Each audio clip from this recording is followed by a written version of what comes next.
Thank you all for coming. I hope you guys have been enjoying the summit as much as I have. So I'm going to kick off this breakout session here in Accelerating Analytics for the Future of Genomics. So I know that this entire summit is not necessarily all biologists. Hopefully this audience, if you're here, right, we've got a higher concentration of biologists. But just to make sure we're all on the same page, and this is sort of will help with the next talk as well. I'm just going to cover a few basics, right? So we're talking about genomics. What is genomics? These are some of the slides I showed at the keynote yesterday, but basically, right, organisms like humans, we're all made of cells. Cells have a nucleus. Inside the nucleus are chromosomes, and the chromosomes themselves are made of DNA, right? And so genomics, or the genome of an organism, will be the sum total, the entire collection of DNA that's present within a nucleus that should be the same in all the cells in the organism, but as we know, that's not necessarily true anymore, but it should be the same in all the cells in the organism, and that's what we call the organism's genome. Okay, so we always see DNA drawn as this sort of double helix from the famous structure paper. At a slightly deeper level, this would be the chemical structure. Okay, so this is all hopefully familiar stuff to you guys. We abbreviate this with G's, A's, T's, and C's. Okay, and we have these sort of rules about base pairing. And if you really think about it, one of the reasons we're here, one of the reasons that computing is so important for genomics at this point, right? G, A, T, and C, those are the 4 bases that we use to represent DNA. The sequence of those things is very important as well. So just like ones and zeros, the sequence gives you a different file or a different program. Here we have 4 bases, which of course is the same as 2 bits, and so it's explicitly digital and very natural for computation. Okay? And so this is why genomics, as genomics has grown, our hunger or our need for computation has grown in parallel with this as well. So how has genomics grown, or what are kind of some of the big issues that we're dealing with today?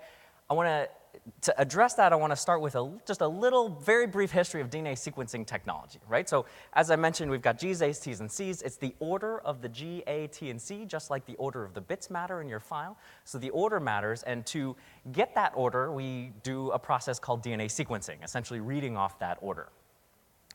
So DNA sequencing, we've known about DNA, of course, for quite some time, and DNA sequencing really started with Maximum Gilbert.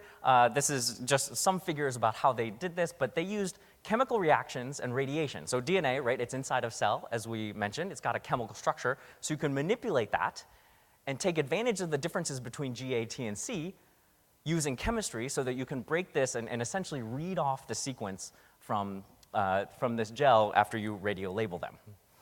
Okay? As time went on, the technology got better. We started miniaturizing this and parallelizing this so that we could do this in higher throughput. Okay? And so there's another technology called capillary sequencing that came out about 15 years later. And then this is really, the next phase was really what we call second-generation sequencing. At the time, of course, it was called next-generation sequencing. We all know that that's not a great name because then the next one is next, or nexter, or nextest, right? So this was we typically call this second-generation sequencing now. And again, we're continuing down this path with even higher density, and that image down there is really the data that you're getting out from the sequencer. The raw data from the sequencer is actually an image or a movie, right? It's a sequence of images, and you interpret that and then translate that into the digital G's, A's, T's, and C's. Okay? And I think you can hopefully see where this is going.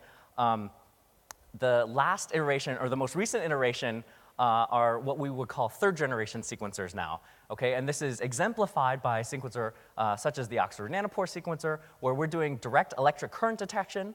Okay? So if you look back, we started with relying on the chemical structure of DNA. Okay, we started with relying on the chemical reactivity of DNA. We're still relying on the chemical structure. That differentiates the G's, A's, T's, and C's, but now that's converted directly into kind of a physical property where that affects current flow through a small pore. Okay, so we no longer need chemistry necessarily. We no longer, in principle, need radiation to do this detection. And as we're going, as we've been going across this development of DNA sequencing technologies, really, it's been a continuous process of miniaturization, parallelization, and digitization, right? And this is, of course, why sequencing has become such a big thing.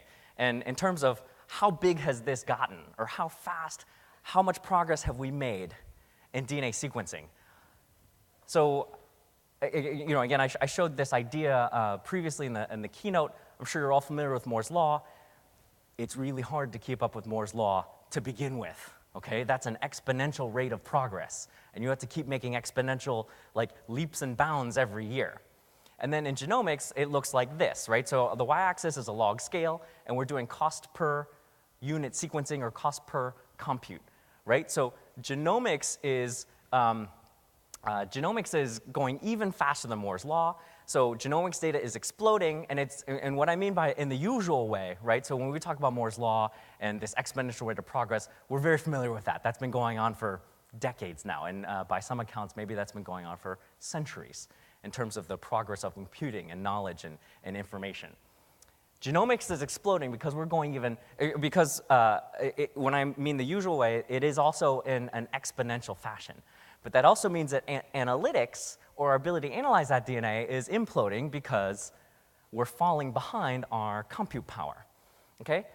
And this is, if you just map this out in a long-term trend, this is just simply unsustainable, okay? So I call this falling behind exponentially, I call this the hyper-Moore gap, right? And that's exponentially growing. That means that, long-term, if we wanted to run our own servers, wanted to run our own compute, we'd have to invest an exponentially increasing budget on computers. Even as the computers keep getting faster, right? We'd have to keep spending more and more money. And of course, this is the justification. This is why we're here at the AWS Summit. Obviously, for a single institute to do this is not sustainable, but tapping into AWS's infrastructure gives us the capacity to bridge this hyper-Moore gap, okay? So what I want to do now is talk about how do we harness that capacity. And I'm going to be kind of honest with you guys here, okay? I'm going to sort of open the door into what's going on at GIS and what our journey was. I'm going to talk about how our genomics compute has evolved over the past, say, 5 years, which is really driven by this data scale, that hyper-Moore rate of progress, and a lot of this has been enabled by AWS. Okay, and I should say, as a bit of background, so GIS, it's the Genome Institute of Singapore. We are a dedicated genomics research institute. It's a national initiative from the Singapore government. We're funded by the Singapore government. We're the largest academic sequencing facility in Singapore, and we collaborate with all the universities and hospitals.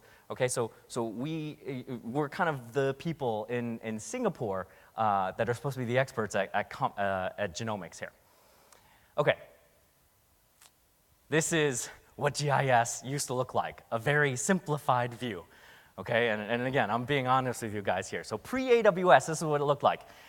So I'm going to point over here on this side, on the left, right? So we had user workstations, right? So they're over here. It was an office area. There's all these numbers here with network speeds. We had what we call SMPs, or sort of multi-CPU, high RAM workstations. We had a cluster. We had different classes of storage with different sizes and different access speeds, et cetera, et cetera, et cetera. Okay? The bottom line is this was all organically grown over approximately 10 years. We kept adding on systems as we were outgrowing them.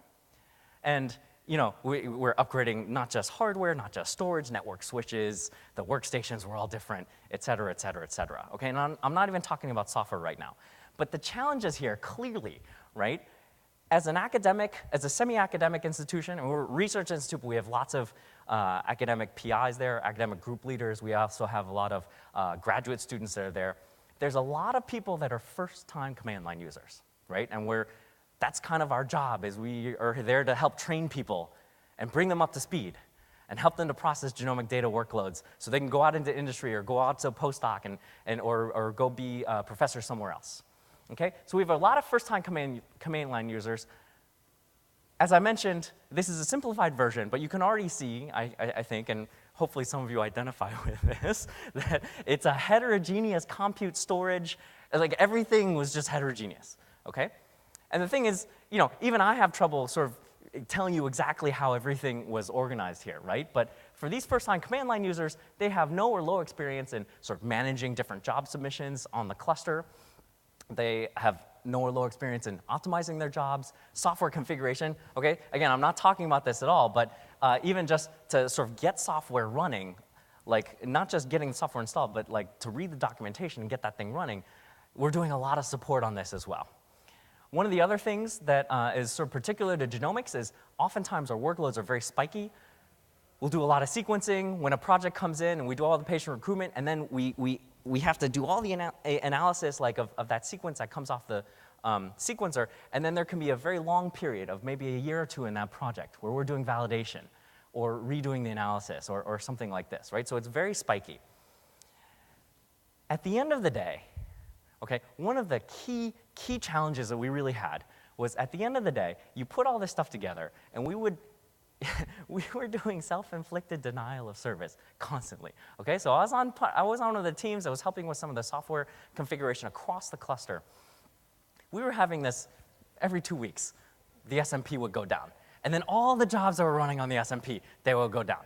Okay, someone ate too much RAM, or someone, locked up the NFS file system because they were doing some mass file transfer, where you're supposed to be using the fast scratch pool storage, right? This fast scratch storage, but they're putting this on the sort of office file NFS because they didn't know any better, right? Or you take down the head node, no one can submit any jobs anymore, right? This was happening about once every 2 weeks, and it was happening in a different way, seemingly every time. Okay, so these were the big challenges. It's this sort of denial of service, and then also it's partially related to the fact that we had many first-time command line users. So what do we do? So there's a capacity issue, but then I'm just going to focus on the simplicity part, or how we sort of moved up to Amazon and tried to solve some of these issues. So our first iteration, and this was very gradual, right? So as we were learning how to use AWS, phase one was really, at some level, a very, very simple thing. Let's just re-implement the SMPs. So remember, that was our term internally, SMPs for the symmetric multiprocessing. It's the big machine that wasn't sitting behind a cluster submission. Okay, so you could just log in and just run jobs. It had a terabyte of RAM. It had maybe 128 CPUs or something like this. Okay, and with Amazon, what we could do is we could actually just say, okay, fine, all you guys just spin up your own SMP. Pick how much RAM you want, just go for it. It's cheaper than having the whole thing come down. And this really, right, let's see. So that very effectively solved this denial of service attack problem between different users, right? So you can bring down your own SMP, and then that was great, because it wouldn't affect anybody else. Okay? And essentially, we had infinite capacity. Another awesome thing about infinite capacity is you also, at the same time, get infinite potential for waste. And then the other thing is, the other sort of, so in terms of pros, like this was great. It was easy for users to sort of switch over immediately. Okay, so that barrier was pretty low. But we exposed them to the full complexity. So this didn't actually help the users, right? This helped that denial of service problem. But it didn't actually help with the first-time users who weren't really clear as to what they should be doing.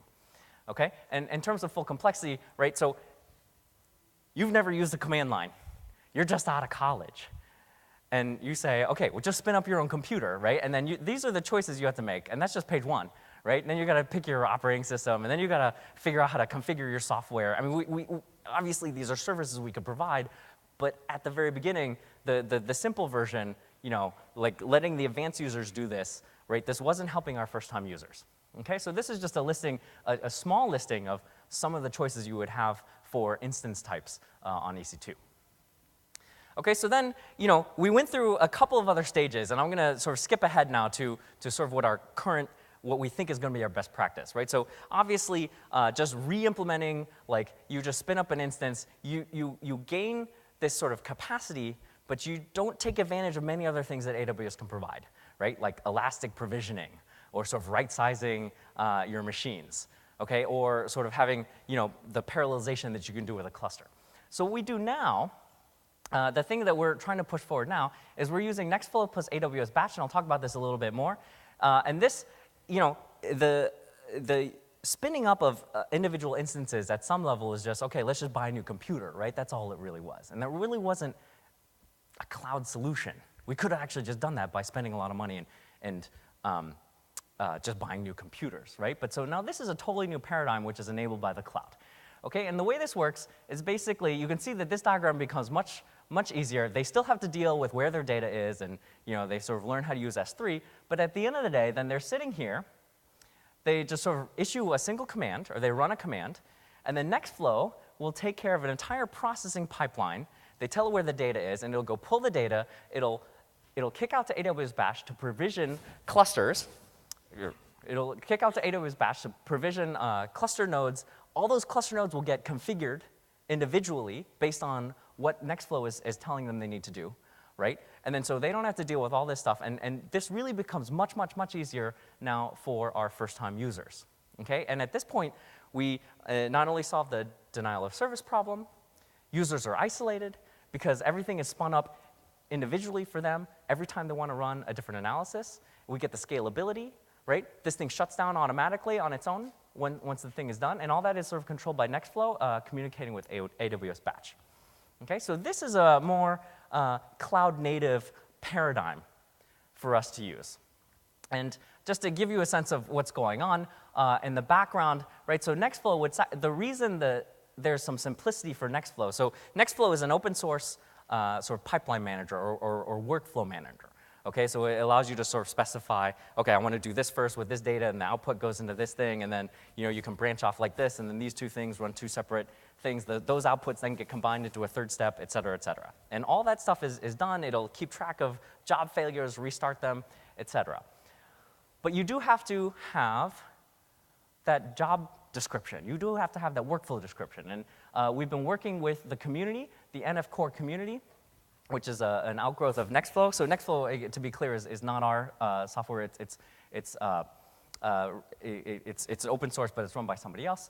And so this job repository, right, has curated genomic workflows that we've been contributing to and other people have been contributing to, so we can share best practices and people can do consistent job runs. You can reproduce other people's data, et cetera.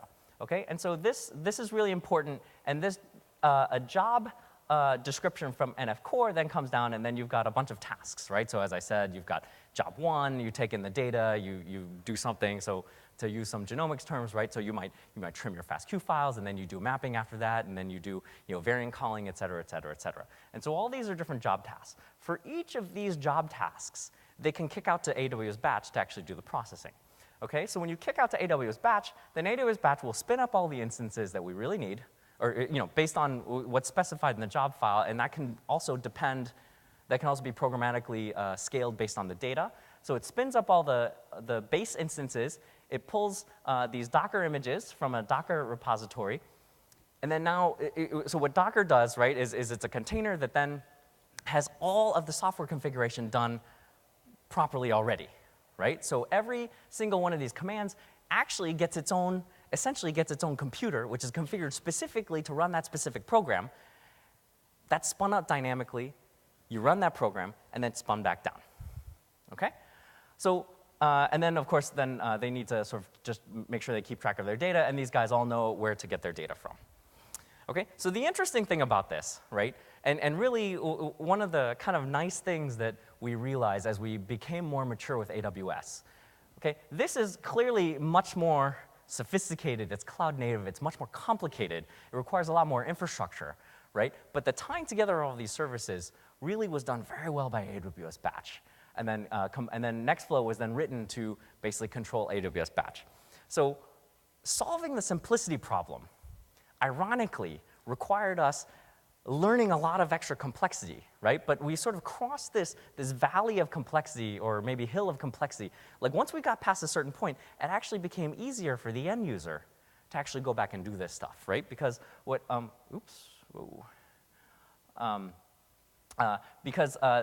at the end of the day, what the user sees, all that stuff is hidden, all that stuff is managed by the workflow manager as well as AWS Batch, all the software configuration and instance spin-ups and stuff like that, okay? And so, again, why do we need this kind of complexity? And I think you'll hear a bit about this. This is a very famous slide from the institute where the other speaker is coming from, the Broad Institute. This is a very standard genomics workflow, right? And so each of these little boxes is another step in the workflow.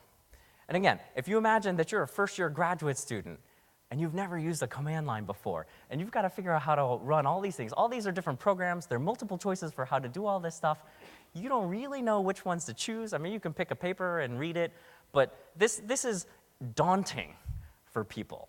But what we've been able to do together with the community is workflows like this are encapsulated into NF Core now as job descriptions that you can actually, you don't even have to download them. You can always get the latest one because Nextflow will go up and pull the latest job description file down and then run that on your data whenever you issue that from your laptop.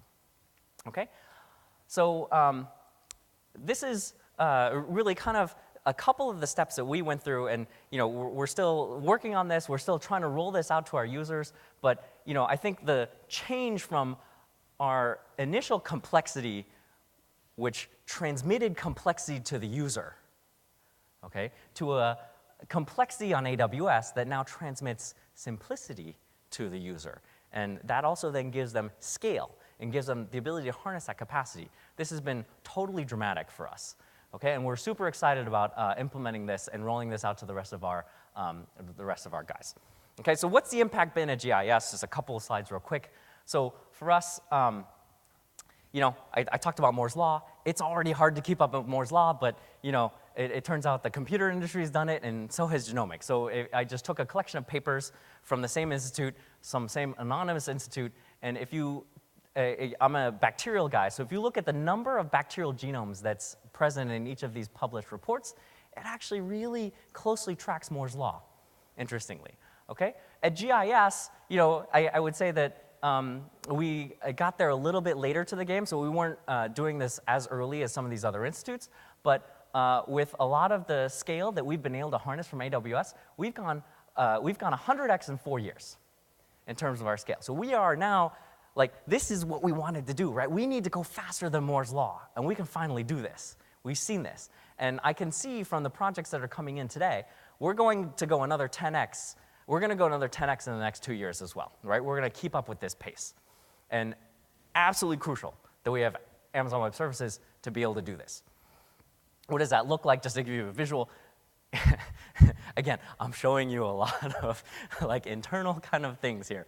Hopefully you can identify this a little bit. I mean, this is the type of stuff we used to deliver. Okay, so this is what's called a phylogenetic tree, where there may be 10 bacterial strains that we sequence, and this is how they're related. Fast forward 4 years, and this is what these trees look like, right? So we're up to 10,000 strains in a single tree. This gives us, we've got all sorts of things that we can sort of mark on these, so this ends up being obviously related to how these guys ancestrally are related, but we can put into context Singaporean strains in a global database. Sorry. We can take Singaporean strains, maybe 100 or 200, download everything that's been released in public databases, put them all together with the same processing pipeline, put them all into context. And this gives us much higher resolution and much more perspective on doing the analysis and helps deliver better answers to our collaborators. Okay?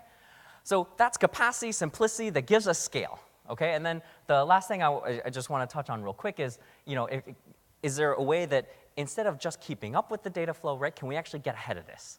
Are there new opportunities that being able to harness this scale actually gives us, right? So can AWS fundamentally change our thinking? Because if you think about everything I've said, really we're just doing more of what we did before, right? But we're actually still using the same pipelines. We've just reorganized them and put them onto the cloud, and we've just reorganized them and put them on the cloud, basically.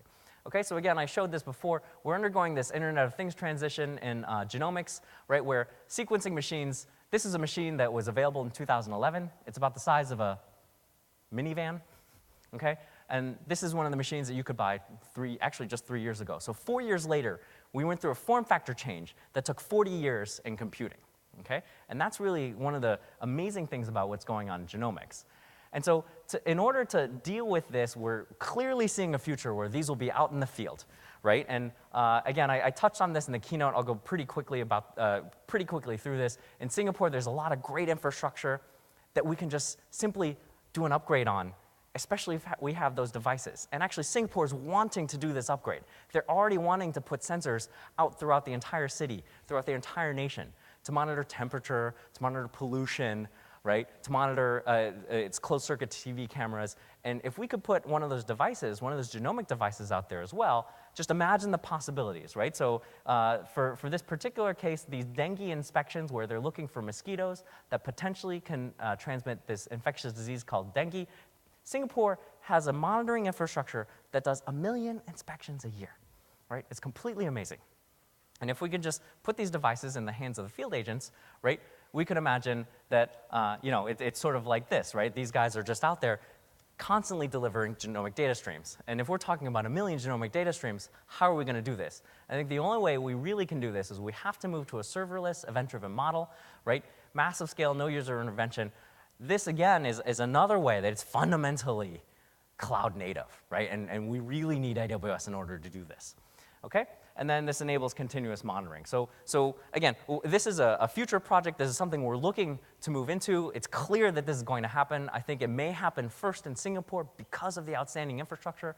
And so what we've done is we took one step. It's actually from that GATK pipeline. It's listed in that GATK pipeline. It's variant calling. Okay, so it's a very common thing that we have to do for genomics. We actually didn't use GATK for this, but the concept is still the same. We re-implemented variant calling. We put it onto AWS Lambda, okay, which is one of their serverless technologies. Just that one step, we dropped the compute time from 6 hours to 15 minutes. Right? The way we did that basically was we had to sort of rethink the way we organize that compute, and so we do an automated scatter-gather with very, very high parallelism, much more than what you would normally be able to do on your own cluster hardware. Okay? And then what we could show is we could do 1,000 genomes with 25 million gigabyte seconds, and this was all done with no intervention. Okay? This is something that, right, we can really deliver this kind of scale to our first-time users. And this is extremely powerful because then they can go downstream, right, and then focus on more of the genomics analysis or more of the downstream genomics analysis instead of like a lot of this dealing with all the infrastructure to get this stuff run. And I think what's really cool is that Lambda, right, AWS is actually giving a lot of free calls on Lambda. So we could actually do 12 genomes a month on Lambda in the free tier. Okay, and so what that ended up doing for us was it saved us 20x on cost just for that one step. Okay, obviously I showed you that pipeline. There's a lot of steps there. We think there's a lot more savings to be gained from this and a lot more performance we can extract from this. And so this is super exciting for us. Okay, so I'm going to end there. This clearly is moving us towards this vision of ubiquitous or pervasive genomics. We think that we think that AWS and genomics are really going to sort of push towards this. This is just a little flashy animation. The Singapore government has a Smart Nation initiative where they really are trying to upgrade their existing outstanding infrastructure with all these other sensors. And we really think genomics is going to be one of those and can provide a lot of benefits for food safety, for forensics, for infection outbreaks, for healthcare, et cetera. Okay, so that's what I have for you today. Here's some acknowledgments. I really have to sort of highlight Jun Xian, who's the guy that did the AWS Lambda reimplementation. Andreas and Chichuan are the guys and our leaders of the bioinformatics core for us that have done all the hard work at exploring how we should use AWS. The AWS team provides us a lot of great support, and AWS is powering a lot of the genomics initiatives that we have at the Genome Institute of Singapore. Okay, so I think what we're going to do is we're going to switch to the next speaker, and then if you guys have questions, we will take questions at the end, okay? So the next speaker is Ruchi Munshi, who is a project manager for Cromwell at the Broad Institute. Please.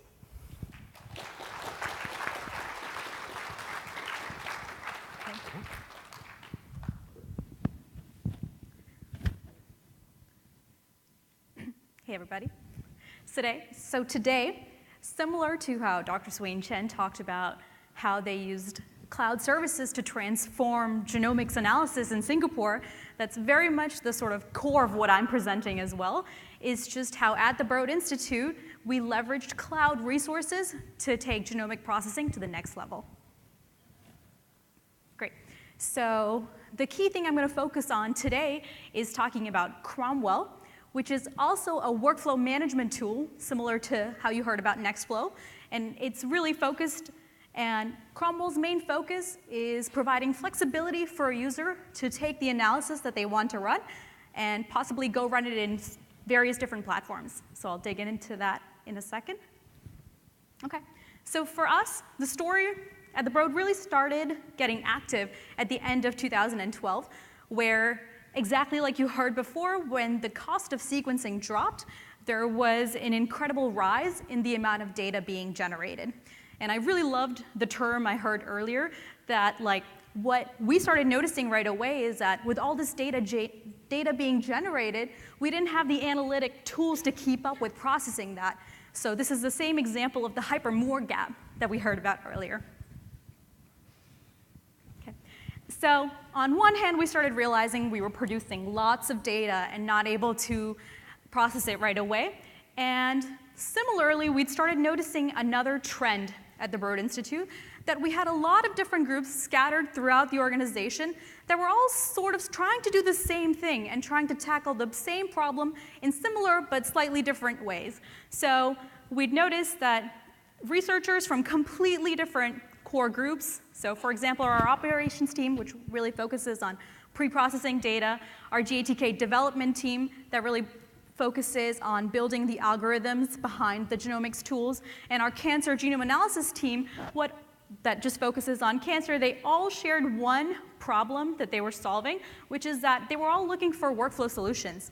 And in the past, what they'd all done is that they'd created their own infrastructure and their own workflow management tools. And so what that meant was there was a lot of duplication of effort across those various groups, and that also meant that the infrastructures that each group had created were not really interoperable. So it was very hard for those groups to share data and to be able to use each other's tools. And so that led to sort of siloing within the organization. So it's just, there were all these scattered implementations of workflow management tools, and so something didn't quite sit right there. So then we decided to take a step back and think about how we would try to solve this problem if we could just start from scratch. And so that's when we started investigating and looking at cloud technologies and cloud resources and how we could potentially use those things to solve the problems we just talked about. So the traditional way research usually happens is that every institution has their own setup, just like you heard, that they manage their own compute infrastructure. Every researcher has their own copy of the data that they're working with in their local shared file system, and every group kind of has their own security implementation setup to manage data access. So everything is really just duplicated between different groups, and so we thought, well, why not take advantage of cloud resources to really centralize as much of this as possible? So instead of bringing data to researchers, let's bring the researchers to where data lives. So the goal here is that we can really enable true data sharing between groups at the same institution, but also beyond that, between different institutions, providing an easy way to share this massive growth of genomics data that's now available. And the nice thing about the cloud is that because of elastic compute storage, attached to where all this data lives as well in the same cloud platform services, it's a lot easier for people to not have to worry about their own infrastructure, but come and use something that's already readily available and much more scalable out of the box. And thirdly, and this is important because there's a lot of policy implications around managing genomics data, and so if there was a common infrastructure, that means there could be a common security implementation that manages data and compute access around this whole sort of story. So that was also very important to consider. And another thing we definitely heard about as well is that genomics data is quite spiky. So when the first graph I showed you, we were looking at the data accumulated in quarters, and here, though, is a more detailed view of the data on a day-by-day basis. So what this is that there's a very spiky amount of genomics data being produced day by day. So the true advantage of using cloud resources is that you can tolerate the spikes because you can elastically and ask for compute when you need it, don't pay for it when you don't want it, and you're not forced to track a backlog because you're working with a fixed amount of compute. So that was a huge plus for us. And the other thing, not necessarily cloud specific, But an important paradigm that we were hoping to solve is that we wanted the scientific analysis that any group does to be portable and reproducible, because that's just super important from the perspective of general science in all realms, be it genomics or anywhere else. And so what we really wanted to do is encourage whatever system we built, we really wanted to encourage the use of containers. And containers are nothing but an encapsulation of all the software dependencies required to be able to execute a program. So what we wanted to do in our solution is ensure that there's a way for people to leverage this technology so that it takes the guesswork out of running an analysis, and you can always get reproducible results. Okay, so this is where Cromwell and WDL come into the picture. So Cromwell, I've given a little blurb about the pink piggy over there is our mascot / icon for Cromwell, so you'll see the little guy everywhere. But Cromwell is truly the execution engine that we developed to help run batch analysis. And the way it's built is that it's fairly flexible. It doesn't have to only work with cloud resources, although that's the most common use case for it. You can also use it to develop locally, or if you have an on-premises, like an HPC cluster, you can run Cromwell there as well. So it's meant to be fairly flexible. And it's very scalable based on needs, especially when run against a cloud platform. And the premise of Cromwell was that it wasn't necessarily targeted just for bioinformatics. So as an engine, it's fairly abstract and built for all different kinds of use cases, kind of like the ones you heard about earlier. So WDL is a new term here. It's the workflow description language. And that's the pipelining language that Cromwell understands. I'm going to dig into the details around that further down. But the general premise behind WDL was that we just wanted a human-readable and writable language for researchers or any analyst to be able to use, so that one isn't required to learn a programming language in order to run any kind of batch analysis. So if you have understanding of like some basic scripting languages, then that's all you need in order to be able to leverage WDL and to be able to run an analysis on Cromwell. Okay, so I'm going to go into some details about Cromwell.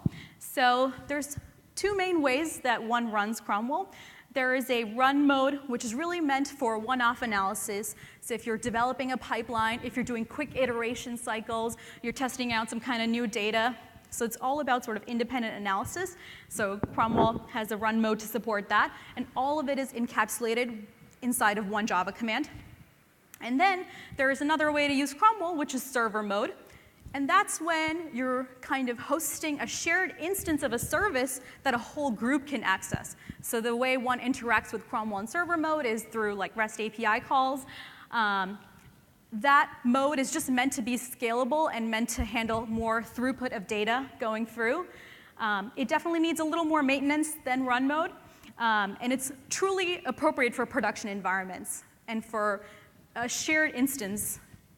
And in addition, a really desired feature that's really important for analysts when using Cromwell is that it provides a functionality of call caching, which is truly just a way to ensure that if you ran a certain type of analysis on a certain container before with the exact same data, then Cromwell tries to be smart about it and makes sure that instead of reanalyzing that job again, it just remembers the results and is able to reference you to the outputs so that it reduces the need to sort of redo certain analyses over and over again, and you can sort of resume from where you've stopped.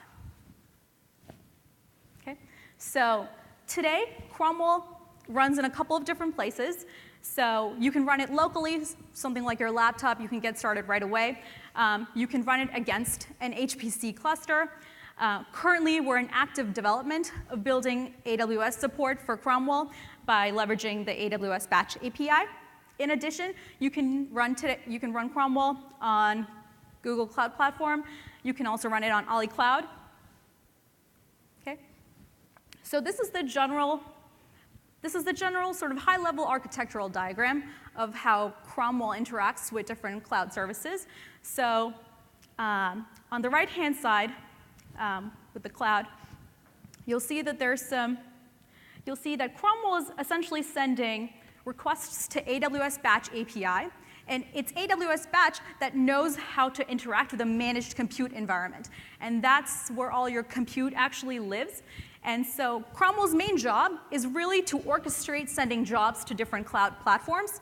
And the second most important thing that Cromwell does is it makes sure that data is staged in and out of those machines between the times before and after an analysis is run. Because that's the most important part of all of these jobs, is that in the case of genomics research, large files have to be brought over to the machines, so Cromwell does all the heavy lifting of staging data in and out of the machines. Okay. So this is just more detail around what I just spoke about, which is that Cromwell leverages AWS Batch and submits to AWS Batch Job Queues in order to manage a user's workflow. And the actual description of that workflow and the subset of those jobs is all defined within the workflow description language. And I'm going to jump into details around that. So, oh yes, one wonderful feature about AWS Batch, and it's quite unique to AWS in this sense, is that it makes priority management of your jobs very simple. And this is a really nice to have in a production environment where usually when there's a normal flow of jobs coming in, you can run most of your jobs through a low priority job queue, which could be connected to sort of a low cost compute environment that's using spot instances, for example. And then when you have high priority jobs coming through, that one can just set up a high priority job queue and submit certain jobs through there.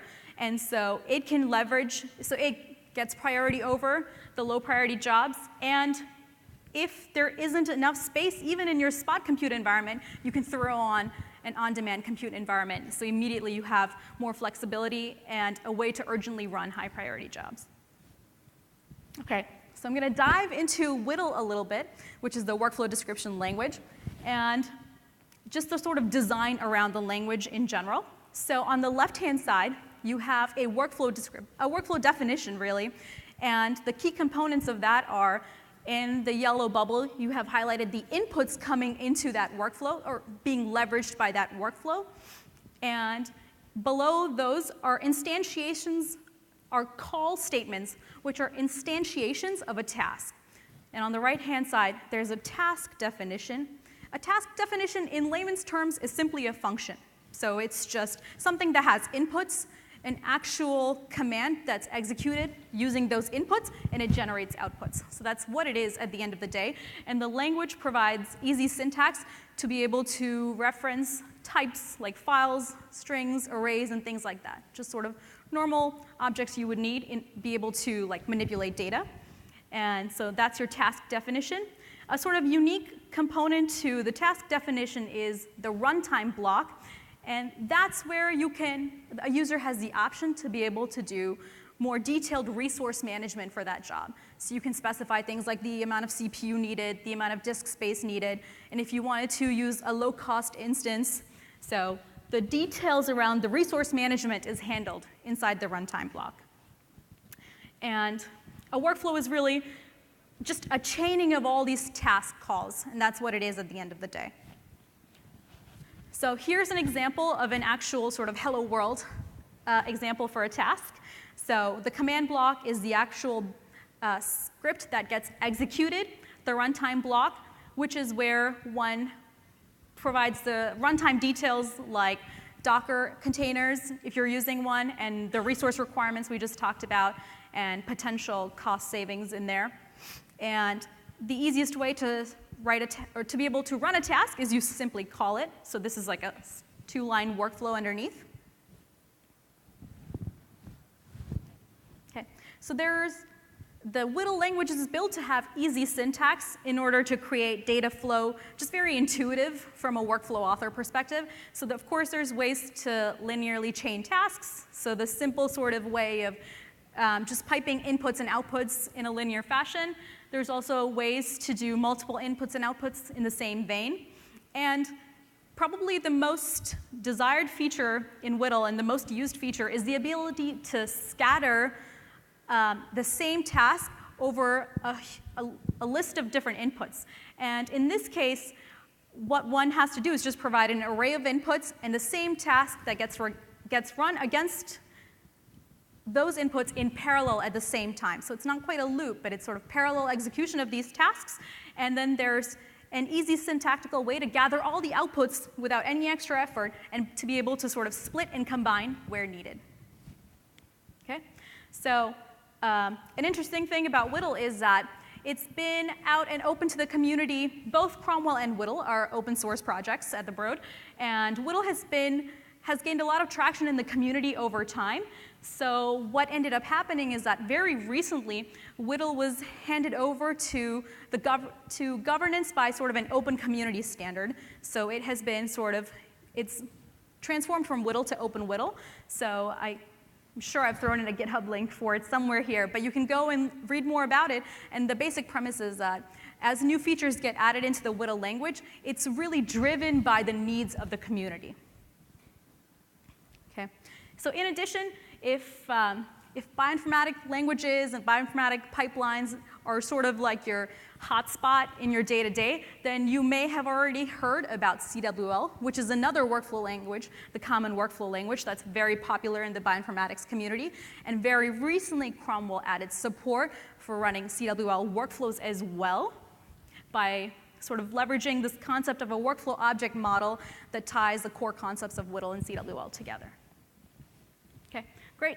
So, of course, the most exciting thing for us is just sort of watching how the community uses Cromwell and like the growth at which analysis happens through this tool. So there's a few hosted instances of Cromwell at the Broad Institute, and so over just like the last 2 years, we've processed close to 50 million jobs, which is a really exciting milestone for us. And yeah, that's the gist of it. Happy to take questions. And of course, feel free to reach out to me if you wanted to talk more about Cromwell WDL or maybe just interested in getting started. So thank you.